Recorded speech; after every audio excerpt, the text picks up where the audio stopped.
when magnates quarrel, the realm trembles and commoners bleed.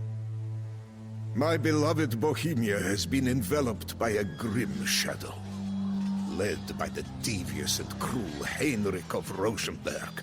Some of our more ambitious lords have formed the so-called Union of Nobility and deposed King Wenceslaus. In a world governed by God and greed, it seems that not even monarchs are safe. Now I too have been swept up by this chaos. They call me Jan Zizka for the eye that I lost in my youth. For most of my life I tended to my family's small estate in Trocnova, while all around me, our homeland slowly went to the dogs. Once I inherited the land, I sold it to seek my fortune in Prague, where I became a retainer of the court. Now, with no king to serve and enemies closing in on all sides, I must once more forge a new life for myself.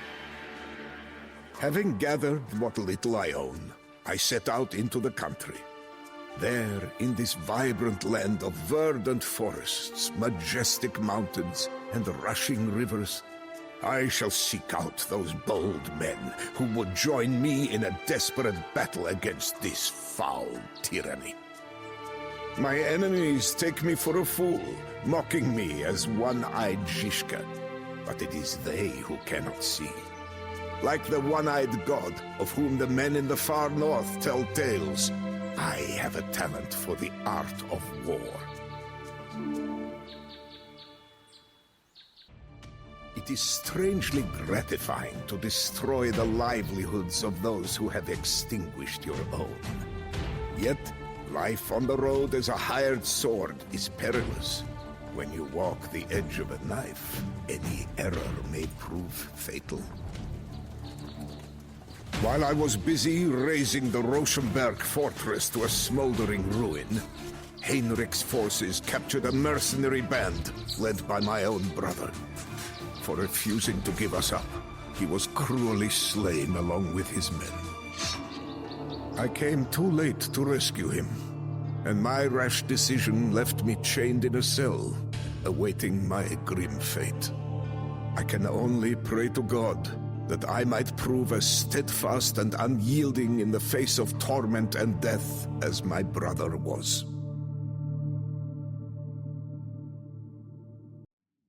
Just as all hope fades, an angel swoops in to deliver the desperate from the abyss. Such is the way of things. Jan Sokol, my patron and benefactor, is now also my savior. The generous man who backed my expeditions exhorted King Wenceslaus, now restored to the throne, to demand that I be spared from a horrific death. After securing my release, Sokol bestowed yet another honor upon me and made me an officer in his army of sellswords. Now, I march at the head of that force. But for now, our sights are not set on Bohemia. To the northeast, a savage conflict has erupted between two age-old enemies. The Teutonic Order, a fanatical brotherhood of crusader knights, wages war upon the growing Kingdom of Poland. King Władysław Jagiełło of Poland, still known as Jogaila by his Lithuanian relatives, has taken the initiative and struck deep into Teutonic territory.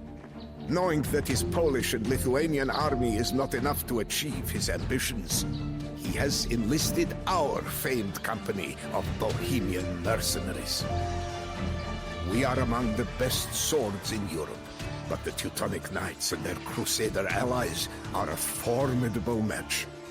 On the plains near Grunwald, courage will yield coin, or else a glorious death.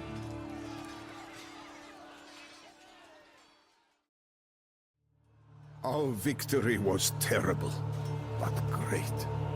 For decades, travelers will be stunned by the graveyard left by this clash of arms, the greatest in living memory. With the Teutonic army crushed, we lost no time in pressing our advantage. The castle of Rodzinie quickly fell to our forces. but this triumph came at a tragic cost. My patron Jan Sokol, who had become almost like a second father to me, perished of poison. A base fate unworthy of such a marvelous leader. A joyous affair it was for the Polish king and his allies, but for us, it was a melancholy end. We now march home to our beloved Bohemia, pockets lined with coin, but hearts bitter with the sorrow of loss.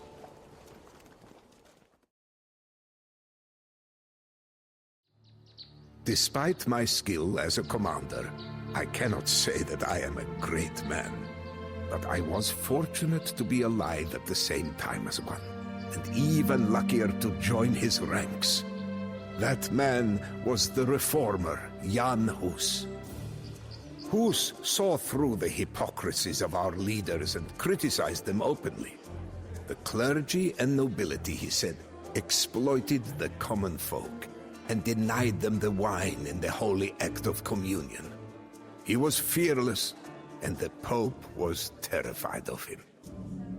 Hus was charged with heresy, and the Holy Roman Emperor Sigismund pledged him safe passage to Constance to defend himself. But the foul knave reneged on his word and handed Hus over for execution. Resolute to the last, Hus remained true to his cause, even as the flames took him. The tidings of Hus's brutal end sent Bohemia into a frenzy. With unbridled rage, we Hussites stormed the town hall in Prague and hurled royalist officials through its windows. Powerless to contain the chaos, King Wenceslaus died of shock, causing the hated Sigismund to lay claim to the throne. Now, as we prepare for all-out war, some Hussites have journeyed to the south and rebuilt an abandoned fortress into the citadel of Tabor. I marched to join them, but our route is fraught with peril.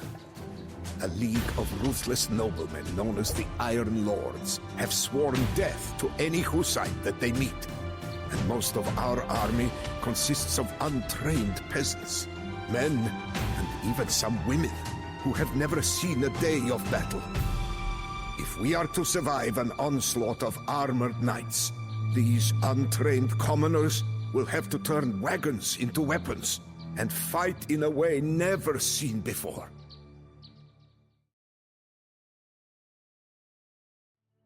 On the marshy plains of Sudomierz, a rabble of peasants became a disciplined army. Crouched behind a wall of wagons, 400 Hussites broke charges of knights with volleys of crossbows and hand cannons before charging into the fray with flails fashioned from farm tools. As castle after castle fell, we exacted our grim vengeance.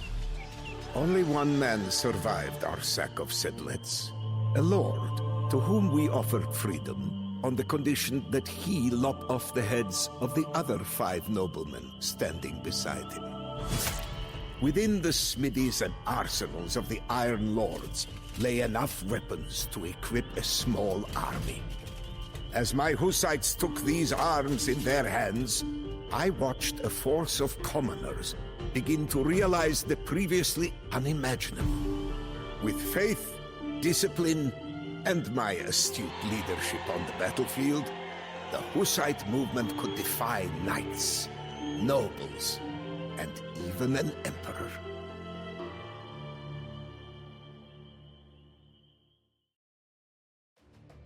Bloodied and battle-hardened from our defeat of the Iron Lords, my Hussites were not content merely with surviving within the thick walls of Tabor. Knowing that our enemies would soon renew their efforts, we moved north to seize the golden city of Prague, jewel of Bohemia and its seat of power. Straddling the Vltava River, Prague is not easily defended. We hold all of the city on the east riverbank, but enemy forces have overrun the sector across the river to the west. The glorious Charles Bridge that connects the two will soon become a bloody battleground. Emperor Sigismund, the man responsible for Hus's death, leads an army of crusaders into Bohemia, vowing to wipe out the so-called Hussite heresy. It is the ultimate irony for an oath-breaker to claim the moral high ground, but not unexpected from a snake like Sigismund. His forces seek to encircle the city and suffocate us within our walls. This cannot happen, so we will array our wagons and make our stand on Witkov Hill.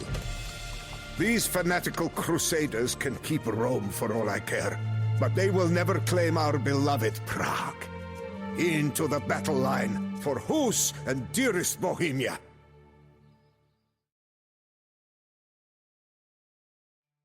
A drawback of a comfortable, noble life, or even a life of crusading against disorganized heathens, is that you become unaccustomed to true adversity.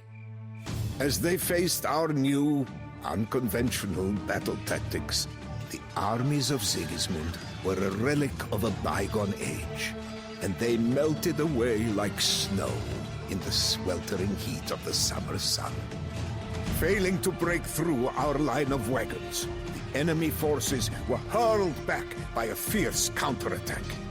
We drove them to the edge of a precipice, and then over it.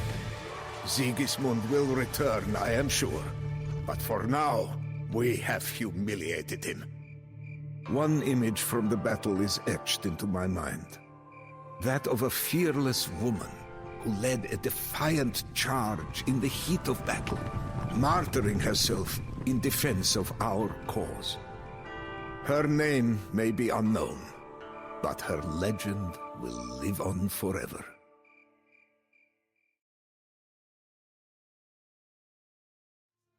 As I suspected, even after being humiliated time and again, Emperor Sigismund is still determined to quench the fire started by the great Jan Hus.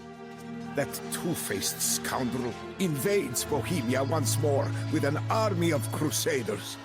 I would shed a tear for my homeland, but I no longer have the means. As we besieged Roby Castle, an arrow took my last good eye, ripping away my vision for good. Mercifully, Providence intervened and left my keen wit intact. I am blind, but I see the future clearly. We must deal a crushing blow to Sigismund's army before he can become entrenched for the winter.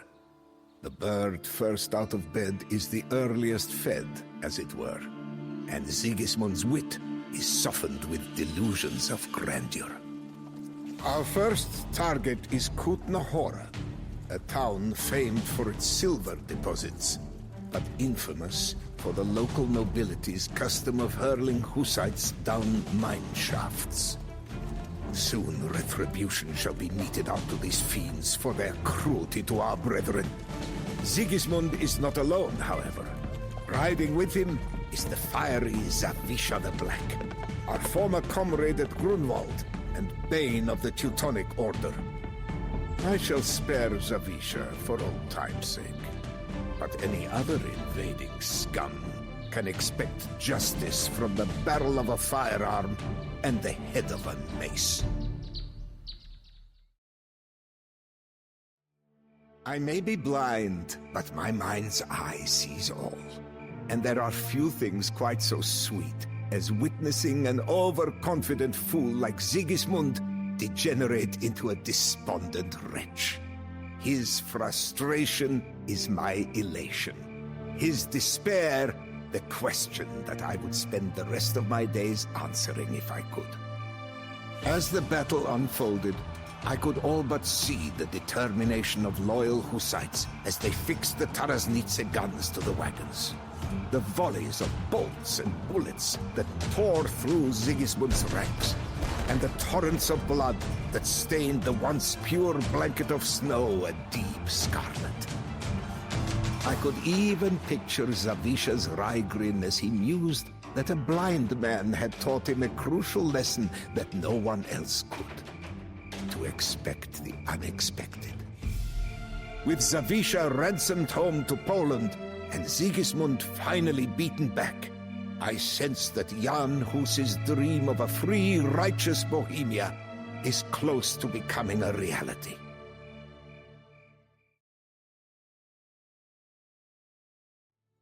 War turns fine men into circling ravens and makes tyrants of us all.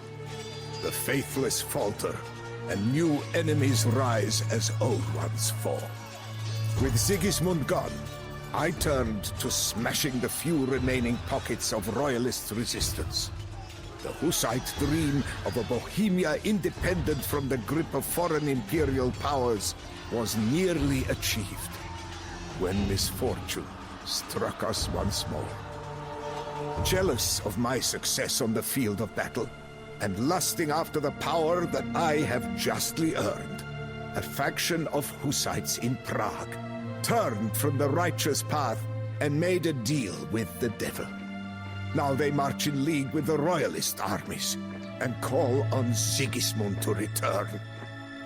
My Hussites are undefeated, but it would be a fool's errand to contend with internal dissent and invasion at once.